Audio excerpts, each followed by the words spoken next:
Okay, so kind of messing with Brandon. We're both working our grips. I open lapel and I get my first hand set. I set my first hand. This is important. It's important with all of our collar chokes. Always setting that first hand and getting it set correctly.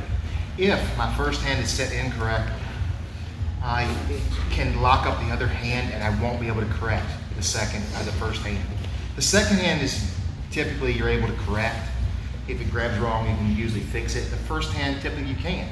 The first hand, you need to take the time and set it correctly.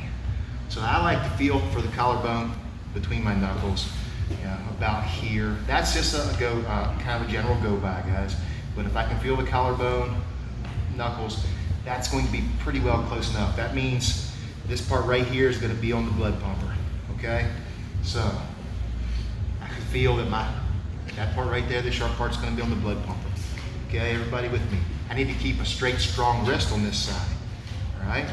So when I come through here, most of the time, he's not just gonna let me do that. He's either gonna tuck his chin, or he's gonna reach up with the other hands and try to pull the hand off. Exactly. So when he comes up with the other hand, guys watch. Without any defense, it's just a good, easy collar choke, right? Cross collar. Throw both wrists into the neck. There's almost always a defense, okay? He comes up. I'm going to grab this one and I'm going to shove it through. He took away my counter pressure. That was this hand. I'm going to add a different counter pressure, which is going to be his shoulder. Pull through, and I'm going to put my chest on the back of his shoulder. Okay? It's typically a slow choke because my counter pressure isn't quite as intense as the back side of this wrist would be, or the front side of this wrist would be. But it's still there. We're pushing counter pressure toward pressure. Okay, so I open up, get inside, nice, good, strong, straight wrist. I go across, he starts to defend. I grab either the sleeve, or if he's pushing down with the elbow, I'll just grab the elbow and I'll yank it through. Then I'm going to put my chest against his shoulder. Okay, I typically like to put this hand on the back and push downward to finish the choke. Thanks, sir.